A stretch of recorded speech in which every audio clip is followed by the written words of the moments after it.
புனித லூக்கா எழுதிய நற்செய்தியிலிருந்து வாசகம். அதிகாரம் 12, இறை வசனங்கள் 15 முதல் 21 வரை.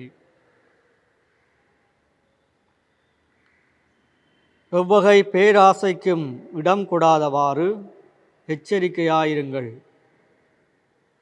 மிகுதியான உடைமைகளை கொண்டிருப்பதால் ஒருவருக்கு வாழ்வு வந்துவிடாது என்றார். அவர்களுக்கு அவர் ஓர் உவமையை சொன்னார். செல்வனாயிருந்த ஒருவருடைய நிலம் நன்றாக விளைந்தது. அவன், நான் என்ன செய்வேன்? என் விளை பொருட்களை சேர்த்து வைக்க இடமில்லையே என்று எண்ணினான். ஒன்று செய்வேன், என் களஞ்சியங்களை இடித்து இன்னும் பெரிதாக கட்டுவேன். அங்கு என் தானியங்களையும் பொருட்களையும் சேர்த்து வைப்பேன்.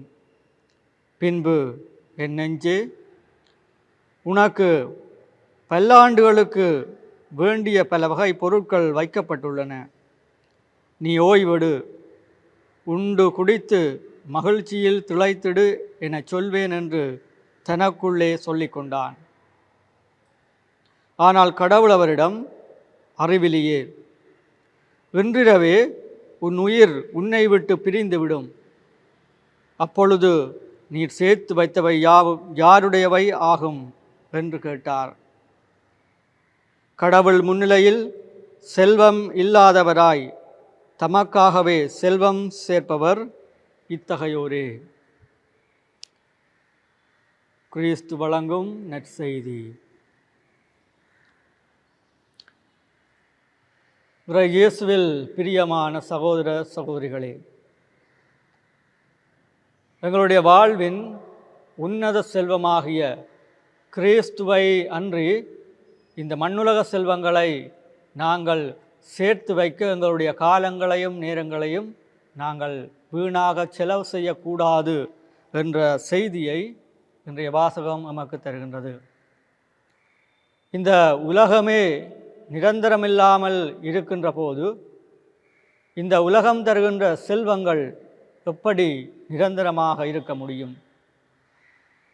என்றுமே மாறாத அன்புக்கு இலக்கணம் வகுத்து சென்ற தந்தையை வெளிப்படுத்திய ஆண்டவர் இயேசுவின் உன்னதமான அந்த அன்பே எங்களுடைய வாழ்வின் ஒட்டுமொத்த செல்வமாக இருக்க வேண்டும்.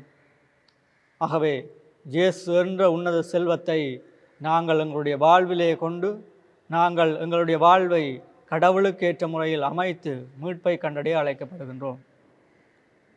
ஒரு முறை அமெரிக்காவிலே இருந்து ஒரு பயணி, சுற்றுலா பயணி, அவர் மியான்மர் நாட்டுக்கு புறப்படுகின்றார். தன்னுடைய சுற்றுலாவுக்கு தேவையான ஒரு சில பொருட்களை சிறிய ஒரு பொதியிலே அவர் போட்டுக்கொண்டு அவர் தன்னுடைய பயணத்தை ஆரம்பித்தார். ஆனால் அமெரிக்காவிலே அவருக்கு நிறைய சொத்துக்கள் இருந்தன. ஆனால் அனைத்தையும் அவரால் கொண்டு செல்ல முடியவில்லை. தன்னுடைய பயணத்துக்கு தேவையான, தன்னுடைய சுற்றுலாவுக்கு தேவையான குறிப்பிடத்தக்க பொருட்களை மட்டுமே அவர் தன்னுடன் எடுத்து சென்றார். இவ்வாறு சென்ற அவர் மியான்மர் நாட்டிலே ஒரு குருவை, பௌத்த குருவருவை சந்திக்கின்றார். அவர் மிகவும் எளிமையாக வாழ்ந்தார். தன்னுடைய நாளாந்த வாழ்வுக்கு தேவையான ஒரு சில பொருட்களே அவருடைய அறையில் இருந்தன. உடனே அந்த பயணி ஆச்சரியத்தோடு அந்த மத குருவிடம் கேட்கின்றார், இவ்வளவு பொருட்களும் உம்முடைய உலக வாழ்க்கைக்கு போதுமானவையாக இருக்கின்றதா? என்னிடம் பல வகையான செல்வங்கள், சொத்துக்கள் இருக்கின்றன. என்னுடைய வாழ்க்கைக்கு அவை அனைத்தும் தேவையாக இருக்கின்றது. ஆகவே நான் மிகுதியான செல்வங்களை வைத்திருக்கின்றேன். ஆனால் நீங்கள் ஒரு குறிப்பிடத்தக்க அன்றாட வாழ்வுக்கு தேவையான ஒரு சிலவற்றையும் ஏன் வைத்திருக்கின்றீர்கள் என்று கேட்டபோது அந்த குரு சொல்லுவார், நீர் எதற்காக இங்கு வந்தாய் என்று கேட்டபோது அவர் சொல்லுவார், சுற்றுலாவுக்காக வந்தேன். எதற்காக இந்த சிறிய பொதியை உன்னோடு எடுத்து வந்தாய் என்று கேட்டபோது அவர் சொல்லுவார், இவை சுற்றுலாவுக்கு தேவையான பொருட்கள்.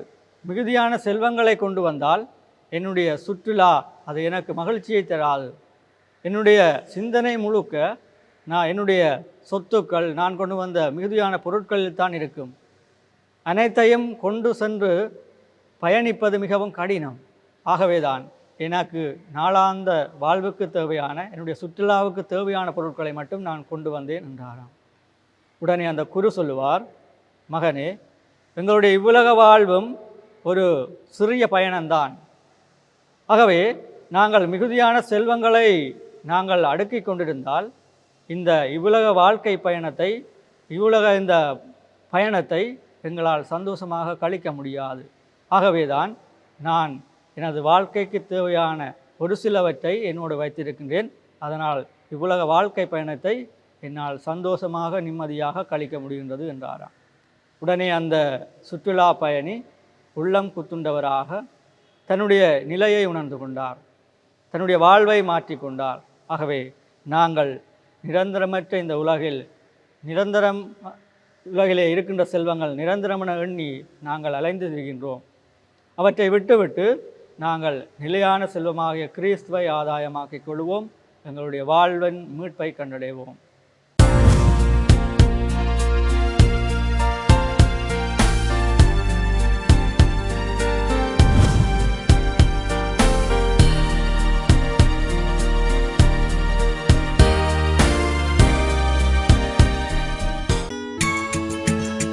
ஹோலி மேரியில் புத்தம்புது நிகழ்ச்சிகளை உடனுக்குடன் பார்த்து மகிழ எமது Facebook மற்றும் YouTube பக்கத்தை லைக் செய்யுங்கள்.